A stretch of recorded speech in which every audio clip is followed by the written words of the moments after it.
السلام علیکم ورحمۃ اللہ وبرکاتہ۔ فتاوی خانیہ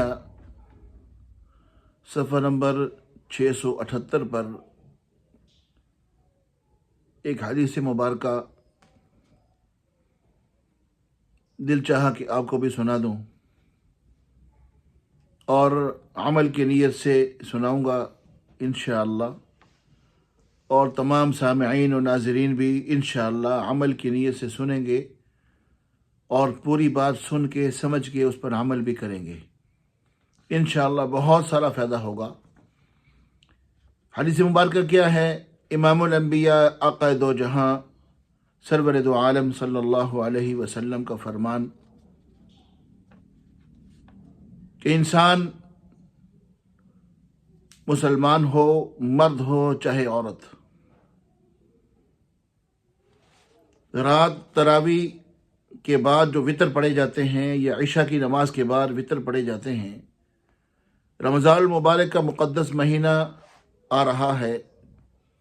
اس کی تیاری کی نیت سے ابھی سے اس عمل کو شروع کر دیا جائے تاکہ رمضان المبارک میں اس عمل کی عادت بنی ہو۔ عجیب عمل ہے، اللہ عمل کی توفیق دے۔ اللہ کے محبوب صلی اللہ علیہ وسلم نے فرمایا وطر کی نماز پڑھنے کے بعد 2 سجدے کیے جائیں اور سجدے کے اندر 5 دفعہ دعا پڑھی جائے، سبوح قدوس رب الملائکۃ والروح،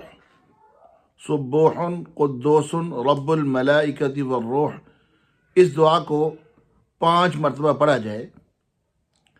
اور سورت 2 سجدے کے درمیان میں آیت الکرسی ایک بار اس کو پڑھ لیا جائے، اور پھر دوسرے سجدے کے اندر جا کر یہی سبوح قدوس رب الملائکۃ والروح 5 دفعہ کہہ لیا جائے۔ آقا دو جہاں امام الانبیاء سرور دو عالم صلی اللہ علیہ وسلم کا فرمان ہے، اس پر بہت زیادہ اجر ہے۔ فرمایا کہ اللہ 100 عمرے مقبول عمرے کرنے کا ثواب دیں گے،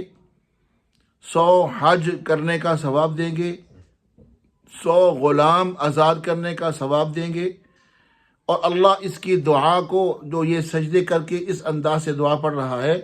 اللہ اس کی دعا کو بھی قبول فرمائیں گے، اور 1000 فرشتے اللہ اس کے پیچھے بھیجیں گے جو اس کی نیکیاں لکھنے پر اللہ متعین و مقرر فرما دیں گے، اور بارہا یہ کرتا رہے گا، بار بار کرتا رہے گا، اور خشوع اور خضوع کے ساتھ کرتا رہے گا، اللہ کی رضا کے لیے عمل کرتا رہے گا، فرشتے اس کی نیکیاں لگاتار لکھتے رہیں گے۔ اور حدیث پاک میں یہ بھی اللہ کے پیارے پیغمبر صلی اللہ علیہ وسلم نے فرمایا کہ 60 اہل جہنم جن پر جہنم واجب ہو چکی ہوگی، اس کی شفاعت کا اللہ حق اس کو دیں گے، سبحان اللہ۔ اور اللہ رب العالمین اس کی دعائیں قبول کرنے کے ساتھ ساتھ اس کو جب یہ مرے گا شہادت کی موت نصیب فرمائیں گے، سبحان اللہ۔ مجھے پڑھ کے تو بہت خوشی ہوئی۔ یہ میرے والد صاحب رحمہ اللہ کے مقدس اوراق جو انہوں نے رکھے ہوئے تھے، کوئی قیمتی، ان کے اندر سے میں دیکھتا دیکھتا اچانک یہ مجھے مل گیا، تو میں نے کہا چلو میں بھی انشاءاللہ اس سے فائدہ اٹھاؤں گا، اور میں نے اپنے والد رحمہ اللہ کو دیکھا ہے کہ باقاعدہ اس پر عمل کرتے تھے۔ انشاءاللہ میں بھی کوشش کروں گا۔ آسان کام ہے، ذہن میں رکھیں، وطر کی نماز پڑھنے کے بعد 2 سجدے کرنے ہیں، ہر سجدے کے اندر جا کے سبوح قدوس رب الملائکۃ والروح 5 بار، اور دونوں کے درمیان، سجدوں دونوں کے درمیان ایک بار آیت الکرسی پڑھنی ہے۔ انشاءاللہ اللہ رب العالمین توفیق دیں گے، کوشش کریں گے، اللہ قبول بھی کریں گے، اور سارے جو فوائد فضائل اللہ کے محبوب صلی اللہ علیہ وسلم کی زبان سے ہمارے تک پہنچے ہیں، اللہ سب کو انشاءاللہ نصیب فرمائیں گے۔ مالک لم یزل عمل کرنے کی توفیق نصیب فرمائے۔ والسلام علیکم ورحمۃ اللہ وبرکاتہ۔